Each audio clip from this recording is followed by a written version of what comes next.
everyone that is here now came to my first session, I'm sure. So I'm just gonna skip over this slide. And I'll show you this one. This is a little depressing.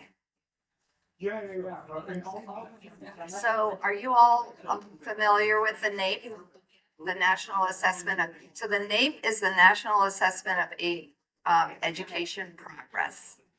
It's an assessment that's given every other year across the country. It's referred to as the nation's report card. It's a really important assessment because it's not given to every child, but it's given to a sample of students in every state that mirrors the demographics of the state. So we can do an apple-to-apple comparison from state to state. And this is the latest. It just came out on Monday. And I want you to just look at the first column, grade 4 Connecticut average standard score. And so you see on the second column, it's the national average. So if you look at our aggregated data in Connecticut, we're at 219, which is 5 points higher than the national average. But it's not good.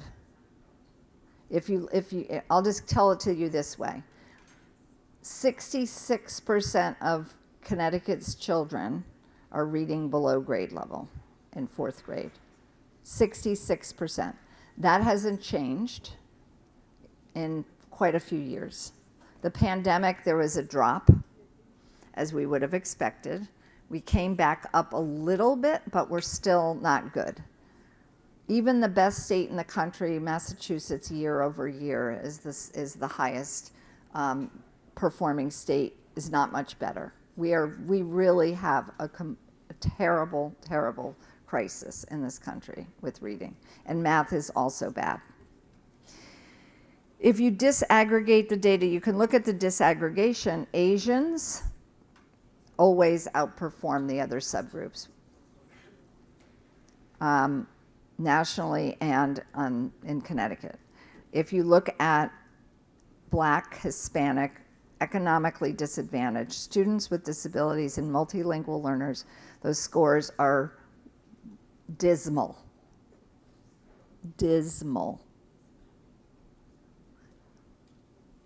So we have a crisis. We have to keep our eye on the prize, which is changing the landscape for kids, all kids. You look at the white kids, they're doing better, but still not well. And why is that? I want us to think about that. Do we not have the political will to make a difference for our kids? Shouldn't that be the number one priority in our country, is our kids' success in learning so that they can go on to be citizens that can make informed choices? Because if you can't read, you're not making an informed choice. All right, so my outline today is to really think about trusted sources and questioning myths. Don't take those myths at face value. Before you accept something that you think is a truth, and I'm talking today about dyslexia and educational truths, but certainly we could apply this across other topics. We won't. I want to talk a little bit more about reading assessments because I mentioned those a little bit ago, but I want to talk more about that. And I really want to inspire you to learn as much as you can about a very complex topic, because the more you know as a parent, as a teacher, as an administrator, the better you can change the outcomes for your students, for your children. And then what you learn, take that to your kids' classroom and do it respectfully. There are many teachers here today. If you as a parent have a problem with your child, something happening at school, if you approach a teacher respectfully, they will open the door to you. So don't ever hesitate. If you have a question, you should always, always approach first the teacher and then maybe the administrator if it needs to get to that level. But really, it's very important for teachers to hear from you. I was a teacher for 25 years. I always welcomed the parents into my classroom. And then I want to talk about writing. So it's funny that you mentioned that. But writing is really, really important. And none of our kids are writing well. None of them. Not just kids with dyslexia. They're not taught to write.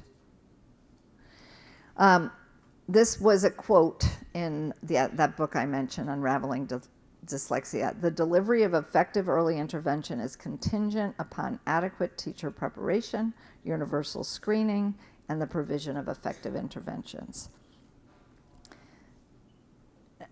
Now, I'm also mentioned, because I'm just going to boom, boom, boom, like ping you with all sorts of tidbits that I think will be helpful. This is a link to 6 common myths about dyslexia. Many of these you've heard of, like it's a visual processing problem. No, it is not.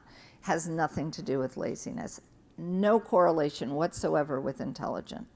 The fault of the community or the home environment. Don't ever, ever let anyone insinuate that you haven't done a good job as a parent. You've done your best. It has nothing to do with your effort. And that multilingual and emerging speakers of English cannot have dyslexia. It's absolutely same incidence with multilingual learners, and it's harder to diagnose or identify because of the language difficulties, but it certainly exists. So that's the infographic that you see there. I showed you this during the keynote, and I'm showing it to you again, because I think this quote that comes from this book that I read is really important. It says, "Screeners are not a substitute for diagnostic data, nor are they intended to be, but sorry for the typo, particularly when paired with direct skill level data and progress monitoring, they can serve a critical role in comprehensive approach." If you don't mind me saying, a parent said, do all districts have to screen? And every district in the state of Connecticut must screen. It is part of our state statute. If you are not getting screening data from your school, you need to say something and make a stink, because I can tell you right now that a lot of them are not using the screening data properly, and many of them are not communicating the results to the parents. Really? Like, I know. It's really not okay. That's the point of the screener. It's like going to the doctor and being screened with, for high blood pressure or whatever, and then saying, "Oh, I didn't tell you what your score was." I mean, it's ludicrous. That's there for a reason. So this, if you go to that particular Reading Rockets blurb, it's very comprehensive about assessments. This is 6 realities of dyslexia, and these are things that I've mentioned. I think, really important to know that prevention is the best way to go. But if you have a 6th grader, didn't get the preventative instruction that they should have, it's not too late. But it's important to escalate the situation. Like, by that I mean call in the big guns and get the services that you need. Risk is different than identification or diagnosis of dyslexia. Persists. So a lot of times parents will say, my kid was exited from special education because they've met the criteria. Well, that may be okay, but most of the time it is not okay. So once you exit, it's hard to get back in, right, Laura? Right? And so maybe you can say, well, at least have a 504 for accommodations and modifications, but before you let the school exit your child, be sure that they don't still need the services, because it changes over time. It doesn't mean it goes away. It doesn't go away. It just looks different. And most of the time, what kids need in middle and high school is really good comprehension instruction that very rarely occurs. From my humble opinion, what I see in schools, teachers are still teaching comprehension strategies. That is not going to get the job done. So they need comprehension instruction, they need support reading complex text, and they need a lot of really good writing instruction. Again, in short supply, again, in my humble opinion. And so that's really intervening in all aspects of literacy development. And we're doing more and more now with middle and high school content teachers, because there's a recognition that the content teachers need to understand reading too. You're not teaching reading if you're a history teacher. We know that. But if you know something about reading, it helps. Right? So these teachers need professional development along those lines too, and accommodations are a hand up. So this is another wonderful infographic from Tennessee, and it talks about the accommodations for dyslexia and some really good, I think, tips. We don't reduce learning expectations. We reduce or even we don't even eliminate the effects of a student's disability. We want to reduce or even eliminate, allow students access to grade level curriculum. What I'm hearing when my mentors go into middle schools particularly, they say that the teachers are reading the text to the kids. That's the accommodation. That's not a good accommodation. They have to learn to read the text. Now, is that something you can do along the way here and there? Absolutely, but you have to give them the scaffolding to be able to handle the text themselves. And reducing, that is not going to help them.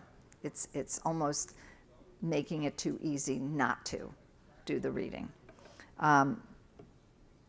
So I think I've covered that. I will say about accommodations and specifically about assistive technology, ask for an assistive technology eval, especially once a kid gets to 4th or 5th grade and their spelling is not good, their writing is a problem.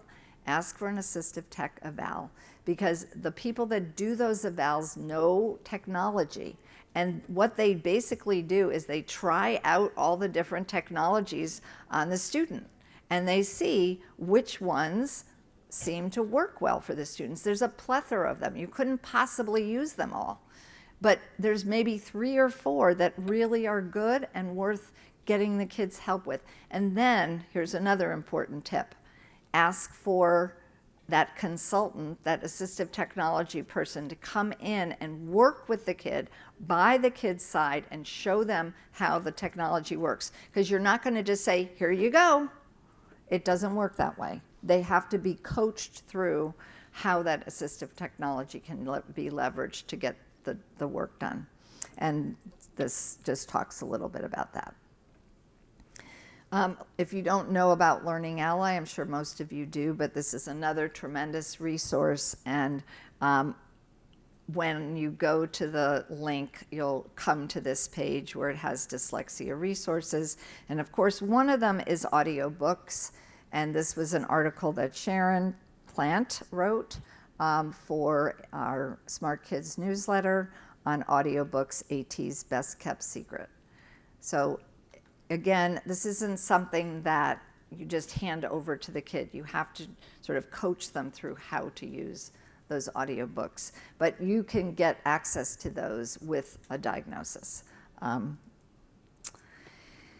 So I want to talk about structured literacy in a little more detail, because I didn't get to do that earlier. And I want to talk first about the how we teach students who struggle, and then I'm going to talk about the what. So the how is really the pedagogy of instruction, and it's just good instruction whether we're teaching math or science or whatever we're teaching. Some of the principles that you would see on that infographic that I showed you, that when you go to that link from IDA, on the left side of the infographic it showed some hows. We talk about direct and systematic. We talk about explicit, following a sequence, and then something called multimodal, which I'll explain in a few minutes, otherwise known as multisensory. And then on the right side of that infographic, we talk about what do we mean by mastery-oriented. And here we're talking about data-driven. Like, if you knew Dan, as I do, and I hope she doesn't mind me calling her out, Dan, is amazing, amazing diagnostician, clinician, you name it. I've had the pleasure of working with her at one of the schools that's represented here today. And Dan takes data like I've never seen anybody do data before. Like, her charts for every child she works with are a thing of beauty.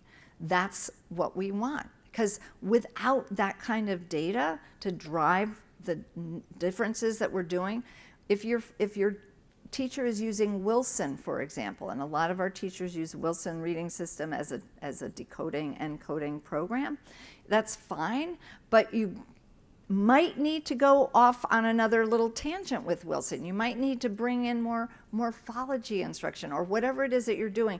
You want to know that what you've added to the instruction is actually moving the needle. And that's only going to happen if you have a teacher who understands progress monitoring data and how to do it in a way that gets it done. So the data driven. Another important, targeted prompt feedback. When a child miscues, says the incorrect word, it's how you respond to that child that gives the child the feedback that they need to know how to find the error on their own. So that corrective feedback is important. And obviously it has to be interactive. It can't and shouldn't be and doesn't have to be drill and kill. So Anita Archer is the guru, is the grandmother, whatever you want to call her, of explicit direct instruction. So I'll get to see her in action.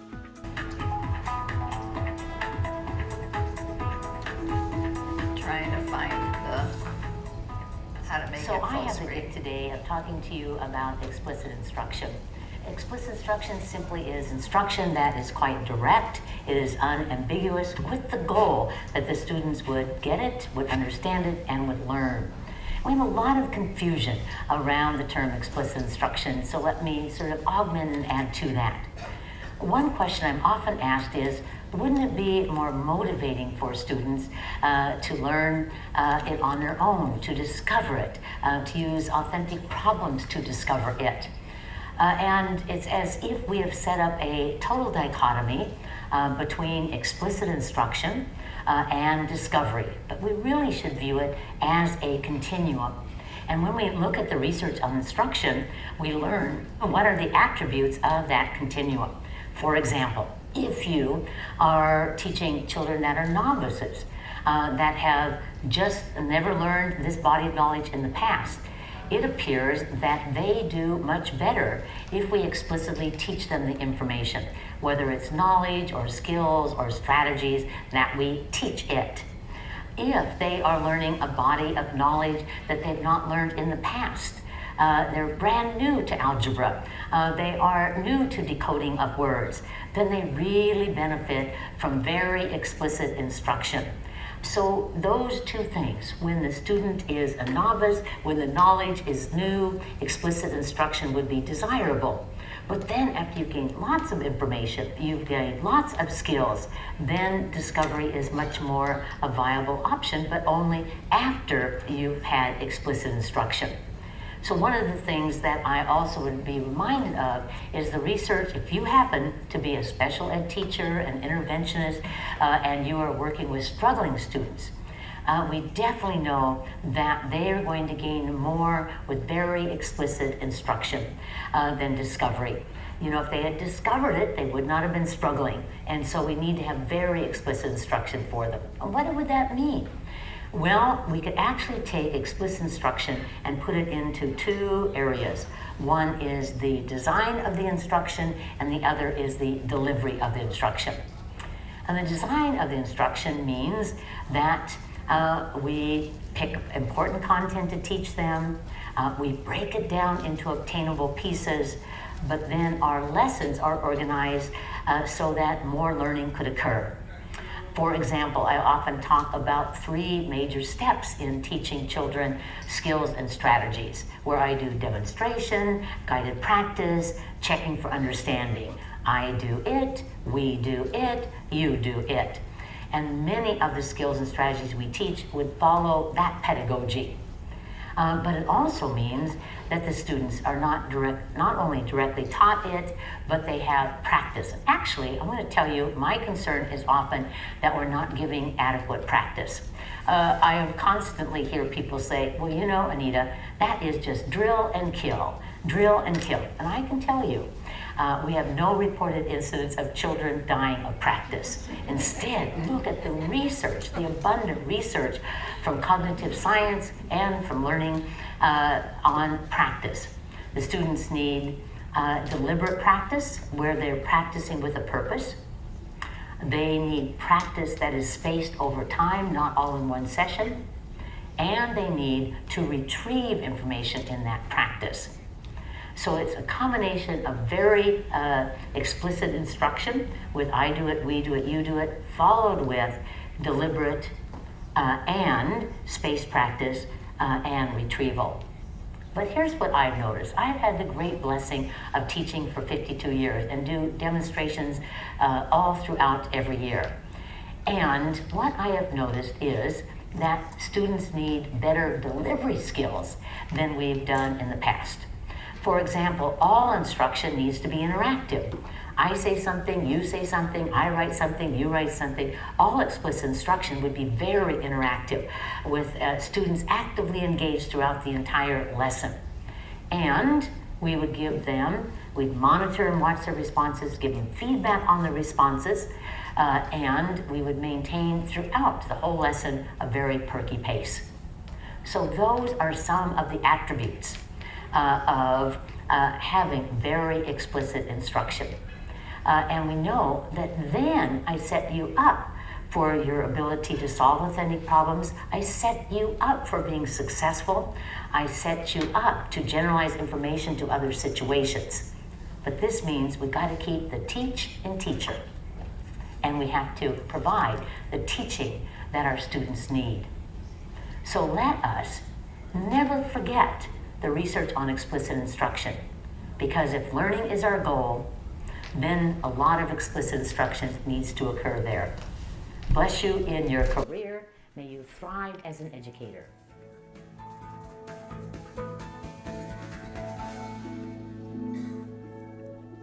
Okay, where's Josh when I need him? How do I stop it? I just go like that. Because it's export next dive. Sure, a few of my exes sorry, are dead. Josh, you're a I think I godsend. have to This is warn really them. fun. I do too. Isn't We'll it? want some deodorant and we'll head out. That's on our YouTube channel, that particular video, and I was told that if it's on your YouTube channel, it shouldn't do all the ad stuff, but it still does. They want to get you any way they All right, I appreciate that. All right. All right, Anita's awesome. She is so good at explaining what we mean by explicit, systematic, direct instruction. So I wanted to share that with you. I also wanted to talk about multimodal, because a lot of people think of multisensory instruction as sort of what structured literacy is, and I like to use the term multimodal instead of multisensory. It's a pretty subtle difference, but I think it's an important one, where we have language by ear and by eye, which is sensory input, and then we have motor output. And all of those senses and motor output especially is important. Motor output, you think about when you pronounce the sound, say the sound that your mouth makes at the beginning of the word mouth. What sound? And what are your lips doing? They're kind of coming together, right? When kids have trouble with processing sounds, it helps them immensely to call attention to the articulation of the sound. That's the motor output. Likewise, when we're teaching handwriting is really important, especially in the early years. That motor output that we get from writing, the tactile feedback is also really important. So we call it multimodal. You saw this earlier, so I'm going to come back to this because I've spent a little bit of time talking about word recognition, but not a lot. and I want to talk more about language comprehension, so thinking about these strands. And if we think about the word recognition strands, so if your student, your child, your student that you're working with is dyslexic without the comorbidity of language difficulty, language DLD, did it again. Come back. It's very fussy. I don't think I touched anything. What happened, Josh? It doesn't like me. Oh, goodness. I'll do that next time. Yeah, just restart it. Are we good? Oh, no. Ready to go. There it is. Okay, there we go. All right. I'm not going to go near it. So the what is the content, right? We just talked about the how we teach this stuff, but now we're going to talk about the what. If we think about the bottom of that rope, the what is really phonemic awareness, like being able to segment and blend the sounds in words, phonics, attaching those sounds to the letters, right, to the graphemes, spelling, right, because not only do we have to read the words, now we have to also go the opposite direction. We have to go from speech, right, to print, to spell, and we have to be able to read fluently, so putting it all together. That's the word recognition side of the equation. Then we have the comprehension and composition side, which I'm going to unpack a little bit more. So vocab, morphology, sentence structure, text structure, critical thinking. So let's talk a little bit about the first step, which is unlocking the code. And another great quote, the key to learning to read does not lie in motivation or prior exposure to text. The key lies in a child's ability to understand the alphabetic principle, which is the basis of all alphabetic languages. That is, that letters are abstract, random symbols that happen to stand for the sounds that we come into the world hearing from in utero, right? We have to learn the phonics system, the code. And all the reading to the child in the world is not going to change that. Right? Because a lot of parents will say, but I read to them every night. They still didn't learn to read. That's a myth. Has nothing to do. Now, is it helpful to read to kids? 100%. Absolutely. It's building knowledge, it's building vocabulary, it's building, all sorts of good language comprehension skills, but it's not going to teach the child to decode. Neither is their desire to read. How do you think a 5-year-old, 6-year-old feels when everybody else can do something that they can't do? And they're motivated as all get out, but that's not going to teach them, right? So we have to find teachers who know a lot to be able to do this well. It doesn't mean that you can't do your part at home, though. As a parent, this is another great resource from Tennessee, Decoding Tips for Parents. And again, we're not asking you as a parent to teach your kid to read. That's not an expectation, right? Because it's hard to do that even when you know a lot. So don't feel like you are going to be your child's teacher. You've got to find, especially if you have a kid who's really dyslexic, right? Moderate to severe with all those comorbidities, you need to find an exceptional teacher to get the job done. But you can help knowing what you can learn about how English works. This is a little bit about decodable text, because decodable text really, really important to build reading fluency skills, and a lot of people don't believe in them. I won't tell you where my granddaughter goes to school, and she's in kindergarten. There are no decodable texts in her classroom. And I said to my son, please go and ask for them. She needs to be reading text that she can practice sounding out words. So there's still a lot of holdouts in our state.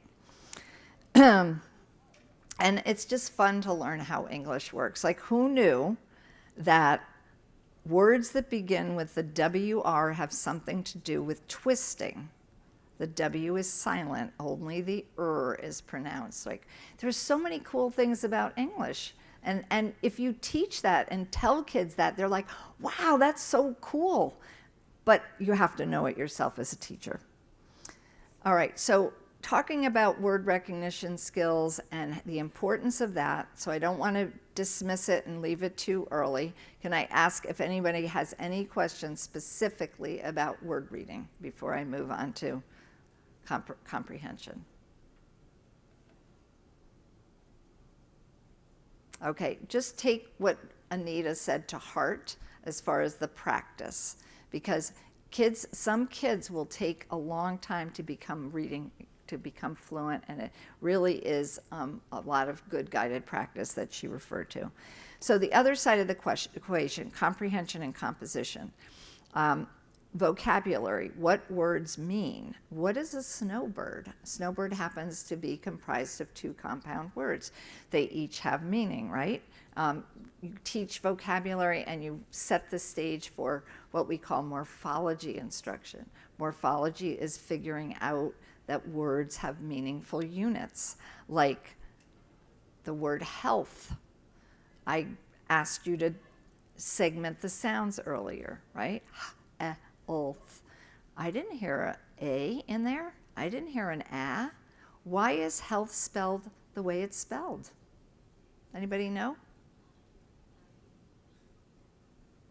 Some of you know and are afraid to say it. Dan knows, but I'm not asking her. Why is health spelled the way it's spelled? It could be because of what it's meaning healed. Exactly. It has the word heal in it. And that tells us something about the meaning of the word, right? I'm in good health, right, is related to the word heal. And 60% of the words in our English language have morphological elements, meaning if you know what the root means or the base word means, and you know what the prefix means and the suffix means, you can figure out through a problem-solving approach. And guess what? Build your vocabulary, which we need to help kids do. Syntax is how sentences work. Look at this sentence. Can you find the verb in the sentence? Can you find the action word? Call it out when you see it. Man. Now, most people will say there is no verb in that word, in that sentence. I purposely gave you a tricky one. I wouldn't give this to kids. But the idea is that English can be tricky. English has lots of multiple meaning words. Who knew man would be a verb? It's usually a noun. But we have to teach kids about sentences. We have to teach them the semantics of English, because English has very rich semantic roots too. And then text structure. What does every story include? Right? Every story has characters, a setting, a problem, right? If kids read a story that's complicated and you want them to tell you the story, they're going to tell you what the story is by walking you through all those elements of a story. So the structure helps kids remember. And then last but not least, inference. What is a snowbird? What do they do? Right? Are we talking about the snowbird? Or are we talking about the people that go to Florida for the winter, right? And why are they called snowbirds? So a lot of language in English is filled with inference, and our kids who have comprehension difficulties, whether they're on the spectrum or they have developmental language disorder, the common denominator is they have difficulty with inference, reading between the lines, understanding what's going on behind the scenes. And that's really important that we know that and that we help kids develop those inferencing skills. So let me talk about DLD, because that's a topic that I think is important for people to feel good about and comfortable about. What's the difference, right? We just talked about word recognition and listening comprehension. To oversimplify, dyslexia primarily impacts word recognition skills, and developmental language disorder primarily impacts listening comprehension, which in turn is going to impact reading comprehension. And this is Tiffany Hogan, who's at Tiffany Hogan, who's at Mass General and has really been the driver behind teaching us about DLD, doing a little 5-minute segment on on DLD, if I can get it to play. Reading comprehension is made up of the ability to read words and to understand language. Language comprehension is the ability to comprehend the language that was created by those words. The simple view of reading states that reading comprehension involves both word reading and language comprehension. When we want to think about how to support children with reading comprehension difficulties, we first want to see, do they have difficulties in word reading or in language comprehension? If a child has difficulties in word reading, we characterize that as dyslexia. That means that we need to provide systematic and explicit instruction in word reading, connecting letters and sounds, and teaching explicit letter patterns. If a child has difficulty in language comprehension, that's characterized as having developmental language disorder, which means that a child has difficulty in using and understanding language. To support children with developmental language disorder, often referred to as DLD, we want to explicitly and systematically teach vocabulary words and grammar and the social use of language so they can understand the language that they hear in the environment and the language that they read through text. Importantly, 30 to 50% of children with dyslexia also have developmental language disorder. This can be a bit confusing. Dyslexia is a language-based learning disability. The language skills that are most difficult for children with dyslexia revolve around sounds and sound representations and connecting letters and sounds. Children with developmental language disorder have difficulty in vocabulary and the content and use of language and grammar. The label of developmental language disorder, or DLD, is not new. These children have existed since we've studied variation in language. It is a neurodiversity that represents the lower end of children who have difficulty learning language that they hear in their environment. Children with DLD in the school systems are often identified for services through multiple different labels. So in the early childhood period, they may be identified as having a developmental delay. In preschool, they may be identified as having a speech and language impairment. In elementary school and beyond, they may be identified as having a specific learning disability and comprehension. In 2017, an international consensus was gathered to reconcile these different labels so that children could be more appropriately identified and advocated for across the lifespan. In fact, the U.S. federal government in September 2023 provided guidance that we can use the label DLD to qualify for IDEA services, so there's not a need to use variable labels. We can use the same label so that children can be identified and advocated for in the school system. Right now, educators are spending a good amount of time thinking about MTSS for one side of the simple view of reading around word reading, which is great. What we want to make sure is that we also have MTSS for the other side of the simple view of reading, addressing language comprehension. Ensuring that we address both sides of the simple view of reading means that we will support children who have dyslexia, children who have DLD, and children who have both dyslexia and DLD.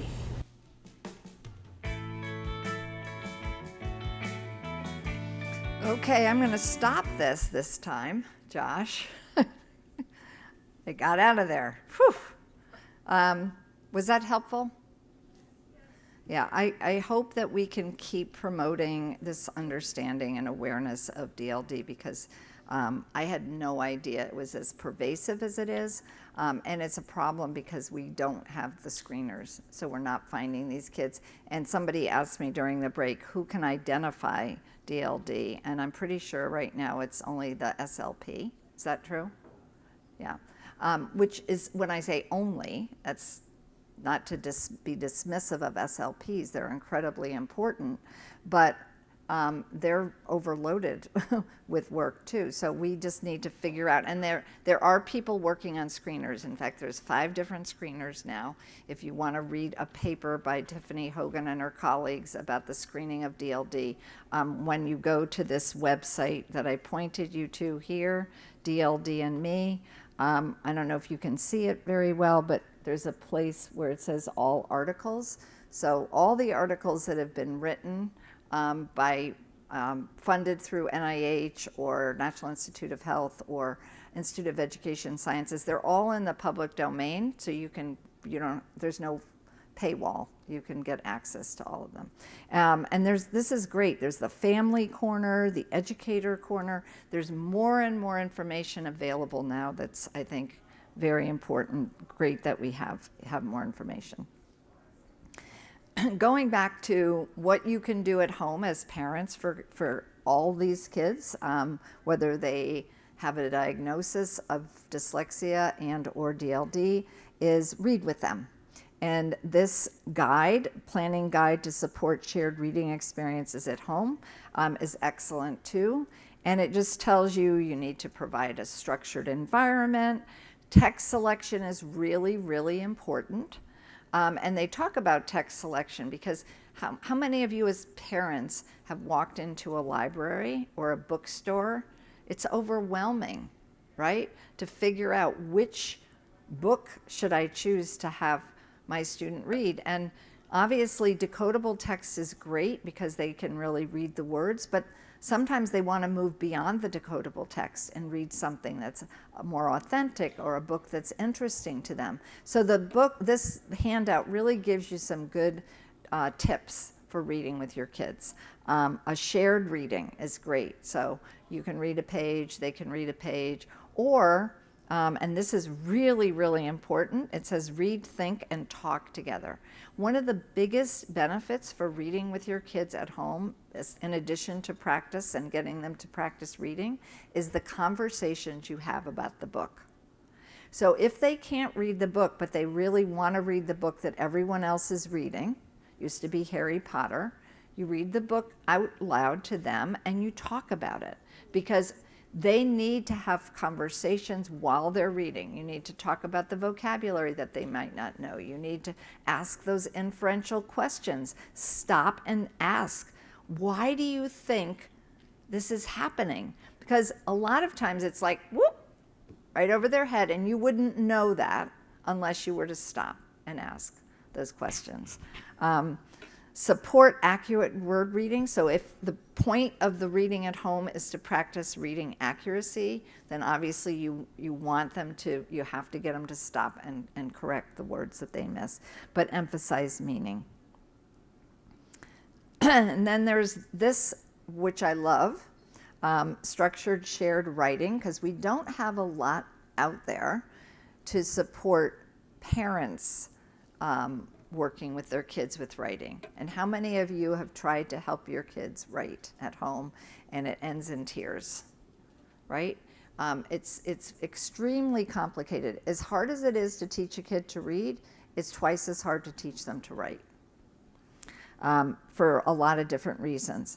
But in this guide, they talk about these principles. So it's the same idea. You want to offer structure when you're sitting down to write with them, establish clear goals, model and enjoy the process, and support positive thinking. So obviously just good pedagogy for working with kids.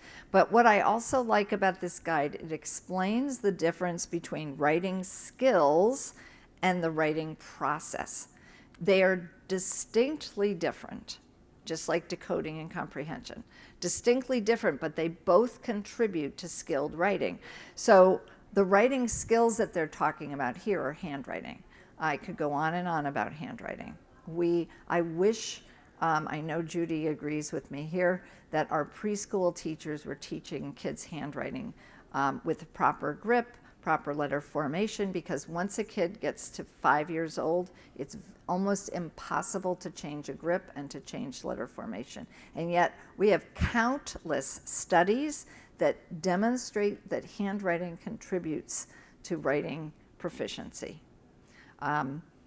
Spelling is another big contributor, and then grammar. But those are the writing skills. On the flip side is the writing process, which if kids have attention difficulties and have executive function difficulties, writing process is all about regulating your behavior as you write, right? Think about it. You have to first plan, develop an outline, think about what you want to write about. Then you have to, put the words on the page. And the biggest problem for kids is going back and revising.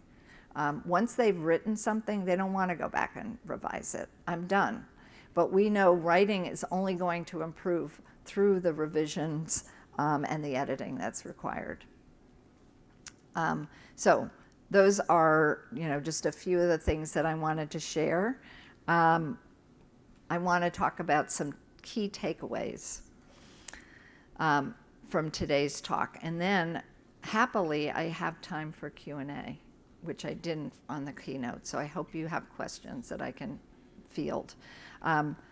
Learn as much as you can, because there's more out there that we can learn from. So take the time to explore some of the things that I shared with you.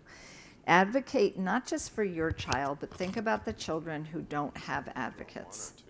So if you have an interest in volunteering your time or even going into advocacy work, there are people here that do that, and I'm sure they'd be happy to talk to you. But our kids need more people that can talk to their families, talk to their teachers, and really get the instruction that they need. I really want to encourage you to push for prevention.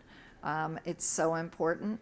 We don't have enough preschool programs, I think, that have the right kind of methodology of instruction, attention to kind of what are some good preventative practices.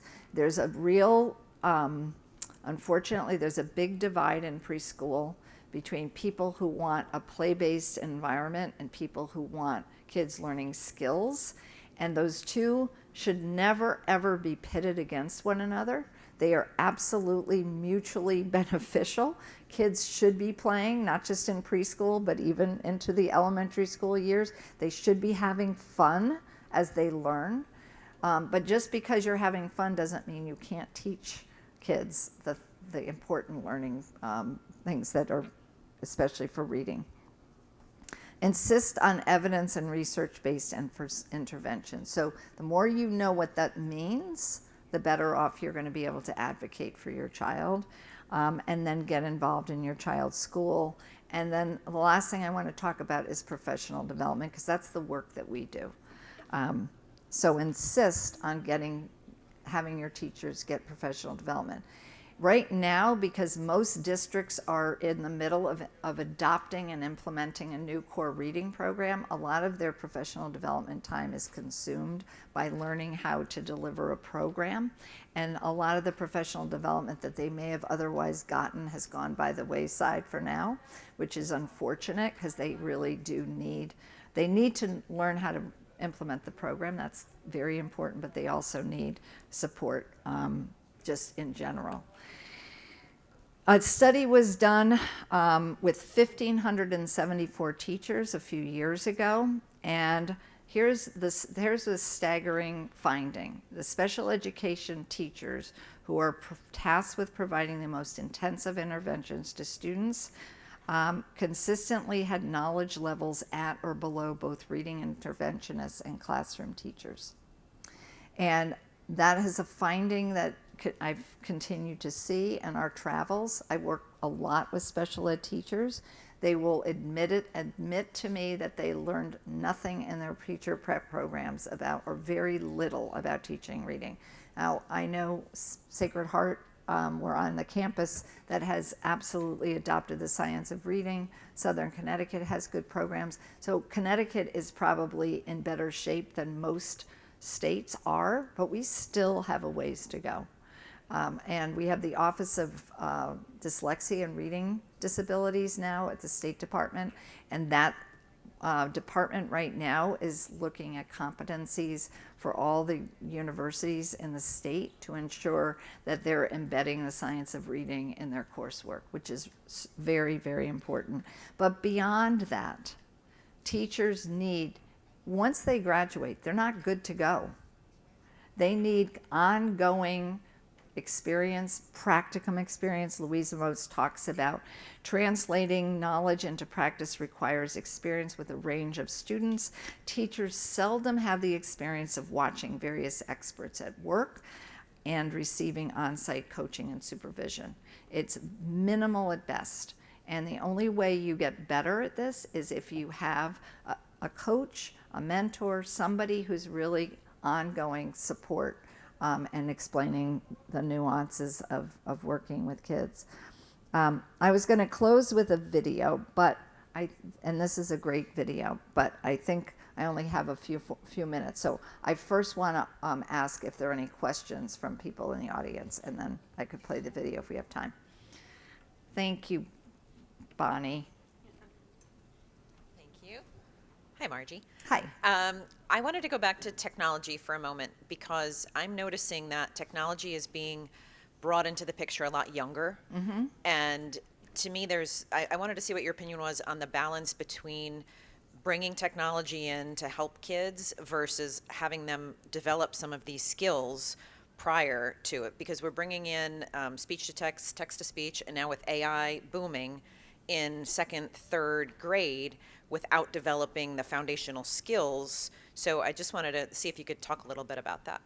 Yeah, I mean, I think it's an important question. I don't know the research on it. I know there's a lot of research on reading digitally, and Marianne Wolf and her colleagues have done a fair amount of research that kids don't read as well when they're reading on a device as they do when they're reading paper, a book, a real book, and there's reasons for that.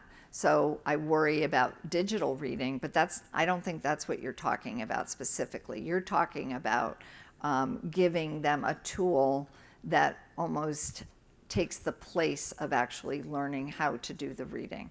And there has to be research. I just can't pull it up off the top of my head. I know that it makes good sense that you have to become skilled with something before you can then use the assistive technology to support you. And I always say that's like third or fourth grade, presuming that you've learned to read by then. So I think you have to get to a certain baseline before it makes sense to use the assistive tech. And I just wanted to comment, you made a really good point that the consultant who does any kind of AT eval should come in and help the child learn how to use those things. Parent training is also a thing, right? Yes. In the IDEA, and that also means to me that the consultant should be training the parent on how to use that technology at home so that the kid is continuing to develop those skills. Excellent. Yes. Thank you for that reminder. I was just going to say, to piggyback off of what you were saying. Oh, sorry. It's part of the IEP. I'm actually a resident teacher here through Sacred Heart, and I've sit in plenty of PPT meetings, and the training does come from the SLP when a student gets a new device. So depending on the type of device, parents, teachers, and the paraeducators, along with the student, get about 4 to 6 hours of training on the AAC devices, depending on what it is. Great. Thank you. Yes.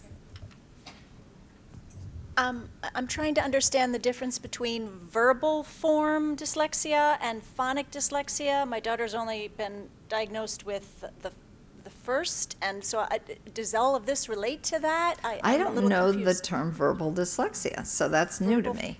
It is so struggling more with the visual part of it than with the phonic part. If that's such a thing, I don't know about it. So my sense is that there isn't a verbal dyslexia per se. I mean, there's a dual route to reading kind of I'm sorry, I'm distinction. saying verbal. I mean visual. Visual. I'm saying the wrong Okay, word. visual. Excuse me. Visual form dyslexia. That almost implies that that dyslexia is a visual processing difficulty, and we know that it isn't. So, because basically what the difficulty, the underlying problem with dyslexia is that the students have trouble hearing the sounds and then associating them with the patterns of, the spelling patterns. So maybe they're talking about an orthographic difficulty versus a phonologic difficulty. So phonological difficulty would be more of the sound problem. An orthographic would be, I'm looking at the word and I can't remember the sequence of how the word is spelled. the two go hand in glove, but there are kids that don't have a phonological processing difficulty. They're rare. They're still considered dyslexic, but their fundamental problem has more to do with recalling the sequence of the letters in words when they spell them. So their spelling is constantly, mixing up the order of the letters. They have trouble just holding that information. But it's not a visual problem in the sense that it's not like a lot of people think because you reverse the letters that you're processing the letters incorrectly, or you're reversing them because of a visual perceptual difficulty. It is not a visual perceptual difficulty. So I don't know if that helps. And I don't think we know enough about the orthographic aspect of it in the sense that where does that fit in? I really rely heavily on Linnea Airy's research. So Linnea Airy, EHRI, has done a tremendous amount of research, and what she talks about is the fact that learning how to read and being able to recognize every single word as a sight word is not a memorization task. It's linking what the word sounds like I hear the word health, to use the example, right? And I immediately know it's spelled HEALTH, and I also link it to the meaning. So it's a connection forming process between meaning, sound, and letter or spelling, if that makes sense. Some pathways are stronger with kids than, one pathway might be stronger for a kid than another pathway, if that makes sense. But ultimately, you have to connect all 3 points of the triangle. Yeah, I hope that's helpful. Is DLD considered neurodiversity on a spectrum analysis, or is it on a dyslexic analysis? That is a very good question. I've never seen it, like when Tiffany Hogan talks about it, she talks about the terms that we used to use, right? Which she alluded to in that video, right? She says it was called SLI, specific language impairment, SRC, specific reading comprehension or specific language, and developmental delay. Now, I've not heard it replace ASD, right? Autism spectrum disorder, but I don't know that for a fact. So I guess I'm trying to understand what testing would categorize the DLD. Is it like the ADOS test, or what test would lead it to a DLD diagnosis? It's a battery of speech and language tests that an SLP would administer, including expressive language, receptive language, pragmatic language, grammar, like syntax awareness, all the things that a speech and language pathologist uses to diagnose a speech and language disability. I don't know if you want to elaborate on that at all. I think that Wait, can I give you this? I don't know if I want that. I can be loud. Sorry to call you out, No, Caitlin. that's okay. That's okay. So, what am I answering again? Sorry, let me look at The testing for DLD. The testing. Would diagnose with DLD, or like dyslexia's already been diagnosed, just assume that, and so. Oh, okay. Testing's already been done and qualified, but Right. there's another sub-level here that was brought to my attention, that's what I'm curious. Yeah, I think what would happen first, as has already been said, is a teacher might refer for a concern, right? You've got a concern in general about the student's performance in school, with the curriculum and things like that. In my experience, not as extensive as some of the other experience in this room, a student would come to a speech language pathologist not with concerns of dyslexia. It would be something more broad. So in most cases, again, this is just my limited experience, we'll say, a diagnosis of DLD would come first, right? And then you're seeing how it contributes from the SLP's perspective, right? And then you see how it contributes to their literacy skills and things like that, depending on their age, okay? So again, I don't know if that entirely answers the question, but it is a battery of tests right now, and that was already said, right? So right now, it's going to be more than one test, more than one screener, a comprehensive process that will lead us to, okay, there's also concomitant DLD happening, okay? And then a lot times, which is unfortunate, an SLP would stop there, not because they think that they've answered all the parents' concerns or things like that. It's because, again, there's just not a lot of tools, resources. One of those resources that's limited being time, right? We have huge caseloads, especially in the schools, and I think a lot of times we are going to start with, okay, what can we fix right now to help them have success in the classroom? I'm not allowed to have the last word, by the way. That's not what I'm here for, right? But so we would start with that. Okay, we would start, and there's lots of tests that we would piece together to kind of paint the picture. But it's not just one, right? It's not just one test that we would look at. A lot of times, what I've done is I've used subtests of larger tests to kind of say, okay, we specifically want to look at word recognition or language comprehension. So there's a lot we can kind of pick and choose. That's what I feel like we're doing at this point.